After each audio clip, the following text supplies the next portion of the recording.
turn to, we're going to come back to the oils in a second, but I'm going to talk about the most important part of the class. And thank you very much for sharing what you said about Crenshaw. And just listening to what Adrienne was talking about, I tried not to get emotional because, again, like, privately in my own home, when I hear and see things on Facebook, when I hear and see things from friends who call me and talk to me when my friends can't sleep at night, I have such a heavy heart and I pray. And I can't not do it. It compels me to do it. And so to see Adrienne here, I pray for Crenshaw, you know, and to hear Keita, what's your name again? to hear you talk about this, to hear that you're getting closer to being able to sleep at night and have rest, you know, to hear that I'm going to help you to implement things to help with heartburn and vaginal and body aches and pains and aging, to hear that, you know, with your allergies and all of this, that you can have some relief. It does my heart so good. The foundation of health is found on page 3. And it's not just rubbing an oil on things. It's being proactive about your health care and being informed about your self-care. Also reducing your toxic load. Essential oils helps with that. Remember I talked about 160 chemicals a woman exposes her body to from head to toe every day. What happens over time is that if they're endocrine disruptors, if they are respiratory disruptors, it's going to affect the body, and that is going to turn those cells on over time. It's going to create free radicals in the body as opposed to antioxidants in the body. Antioxidants good, free radicals bad. More free radicals, more possibility of cancer and disease. Okay. Rest and managing stress. You know how you feel when you don't sleep. How do you feel? You feel crazy when you don't sleep. Jen, how much sleep have you gotten in 24 hours? Oh gosh, maybe like maybe 2.5 hours. Wow. And so over time, what does that do to your body? Breaks it down. Makes you sick. It makes you sick. Because I'm going on like day 4 of like 4 hours a day sleep. I mean, I'm not going to be a weirdo and, you know, keep sending you oils and telling you what to do. But they're, you know, rather than melatonin or in isolation of Ambien or all of the other options that are out there, there are some ways, some protocols that I have to help people who want help with sleep to get help. But also with resting and managing stress, did you know that between the hours of 10 a.m. and 10 p.m. and 2 a.m. overnight, there are hormones that reset itself when you sleep. And if you're not sleeping, it doesn't reset. And so your body is totally out of whack. If those hormones over time, over and over and over, that's how you gain weight. You produce the extra fluff, the adipose tissue in the belly, the cortisol in the belly. And that's how people who don't sleep tend to have really big bellies. Not because they're fat, but because these hormones are all out of whack. So people who typically do shift work tend to be big around the middle unless they have a very active workout life. It's very hard to just fight against what the body's trying to do, which is to rest and recover. And when it can't, the body goes haywire.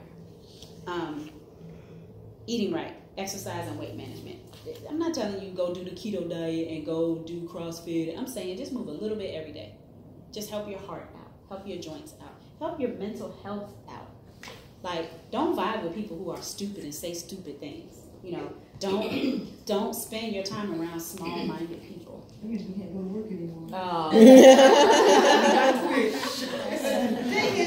But I mean, like, spending your time and wasting your energy, it contributes to your stress. Yeah. You know, those things that we're talking about, a pyramid of health.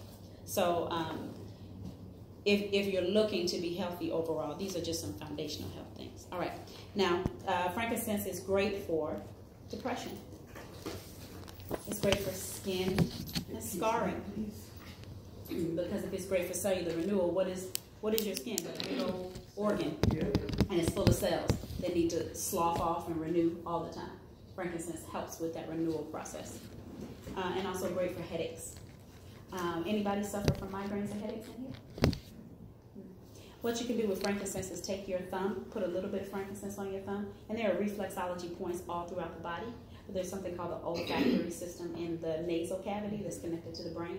You press on the roof of your mouth, and it helps to alleviate the pain. But the frankincense and the healing properties in frankincense, coupled with that pressure from the reflexology, just like when you get a massage, it relieves. Right. Like you press here, it helps with this. Press here, Right, that. and parts of the foot and all that, yeah. Right. Same situation with frankincense and pressing on the roof of the mouth. So a lot of people, what are the options for migraines? Imitrex, ibuprofen, Midol if it is a hormonal headache or migraine. So I'm just suggesting to ask a question. Why do I have a headache? Not, hey doc, I have a headache. Okay, here are the remedies for headache. Why do I have a headache? Did I not drink enough water? Do I have a hormonal imbalance somewhere and I need to utilize some sort of hormone balancing something? I'm not saying take hormone replacement. I'm saying there are essential oils that help to balance with the hormones. Is it that I have a food allergy? Is it that I have some sort of imbalance that I need to correct? Rather than for the 100 things that's wrong with us all the time, let me just go ahead and take a pill. No, and sometimes it's related. Sometimes, something's going on in your head, but it's also your hip. You're outlining what happened with Crenshaw. All those things were interconnected, and his body was just crying out, and the doctor wasn't listening. Even with Adrian, the doctor wasn't listening. He's saying, I'm not well. Thank God he's here, because he wouldn't have been. Stage 4, and he was 46 at the time. He would have been, and I would never say like out loud. Like they was like getting ready to be like deuces, Adrian. Like, yeah. So for him to be here, like this was the first time, second time I've seen him. No, first time I've seen him after all the treatments were done. So I was trying to hold it together because it's all right. Here we go. Frankincense, depression, skin scarring, and headaches. Next one, Melaleuca tea tree. This is everything fungal. So your athlete's foot, you can spray it in the shoe, helps with that. Cuts, wounds, virus and bacteria. So if you have a little something going on that, like a tickle in your throat, you can put it in your tea, just one drop. What do you do? And this is a question for anybody. What do you do when you're feeling sick? What's your option? Like as a teacher, I know you can do like the airborne or whatever, if you're feeling something coming on. But if you're feeling something sick, do you just say, oh crap, it's coming, and then you just let it overtake you? Or what do you do? What options do you have when you get sick? You start a regimen, like you might do tea, or you do Mucinex, or you do cough drops, depending upon what your symptoms are. You just start treating the symptoms. Very good. Anybody else? That you do?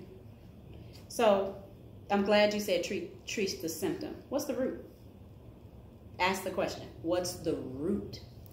What's the root of not feeling well? Something out of whack in your body? It's a virus or a bacteria. And so how do you treat the root? With something that is antibacterial, antiviral, antifungal, antimicrobial. And that is a series of oils like tea tree, like lemon, like oregano, like clove, like cinnamon, and a whole bunch of other plants, oils, that help to heal the body. So if you're walking around cool and you don't have enough sleep, you're stressed out, you're not eating well, you're not exercising, you're not eating right, you're more susceptible to disease. You're more susceptible to those pathogens that come to everybody. We're human, we're gonna get sick. But then what do you do to overcome them? The root is the virus or the bacteria. How it got in is the condition of the body. That's where it comes from. So you could, to feel better real quick, take a little something, go to CVS and do whatever. Or you can just ask yourself the question. I keep saying that over and over again because repetition really helps the brain to remember. Just ask yourself the question, just a second. What do I have in my arsenal? What oils do I have in my tool belt that are going to help me to heal? All right. And I'm going to speed it up. Oregano, nature's powerhouse. Helps with virus and bacteria, the same as tea tree, Melaleuca. Helps with warts and calluses. Also helps with UTI infections. What happens when a woman gets a UTI infection? What does she do? Antibiotic? And what happens when she has an antibiotic? Why does she get a yeast infection? Why does an antibiotic cause a yeast infection in a woman? You're healing the UTI, that's great. Stripping the good bacteria. Absolutely. And so 80% of the immune system is housed where? In the gut. You keep a healthy gut, you keep a healthy urinary tract. You drink enough water, you get enough sleep, you move your body enough. you'll stay healthy. But oregano is an oil that helps with that infection. All right. doTERRA Breathe. I want y'all to smell this. It's great for asthma, allergies, bronchitis, and sinusitis. Breathe is going to help with snoring as well. My husband, I was divorced him 18 years ago. If I didn't find Breathe eliminates snoring. Okay, I need to take this with me. Say your marriage is one marriage at a I time. need the barrel that they make it up. Yeah. Be shipped to my home. So it has laurel leaf and eucalyptus in it. Laurel leaf and eucalyptus So are I going to open up. out. And you can give it to your voucher. Eucalyptus. But Oh yeah, you can put it. Bella was her name. I was trying to You know Avery always talking about Bella. Yes. Bella went like this. Bella went like this. Yes, it can also help with sleeping because think about when you can't breathe, you can't sleep. When Man. Oh, I'm sorry. You can't They breathe. resonated with me. So what you can do is mix like your lavender with some Breathe, or mix Serenity with Breathe, or mix Vetiver with Breathe. Like depending on what's going on with you, ask yourself the question: why am I not sleeping? Am I sleeping because I'm getting a cold? Let me get a little bit of something for the cold, and let me help myself sleep. Am I anxious and I can't sleep? Let me do a little something for anxiety, and I can't breathe. You know what I mean? Yes. So, do you recommend that you do this topically or ingest it? Yeah. Especially for like snoring. So eucalyptus is one of the only oils that you can't ingest. It's just not safe to ingest. And the way that you know with any of these essential oils that they are ingestible is that even though we're not regulated by the FDA, they require that we put a nutrition facts label on it. So if you see the nutrition facts label, that means you can use it all. Okay.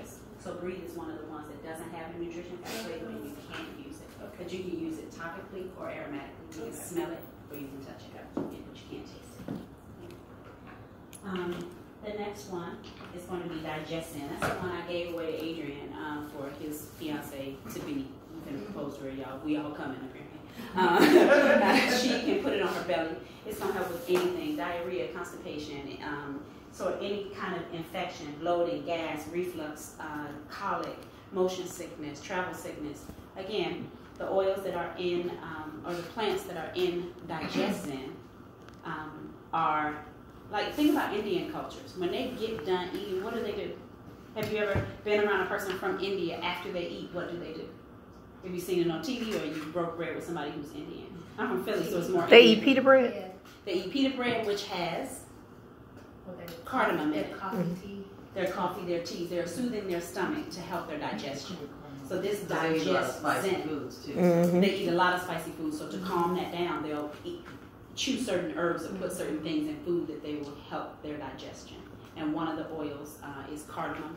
Another one is fennel. It smells like licorice. So you can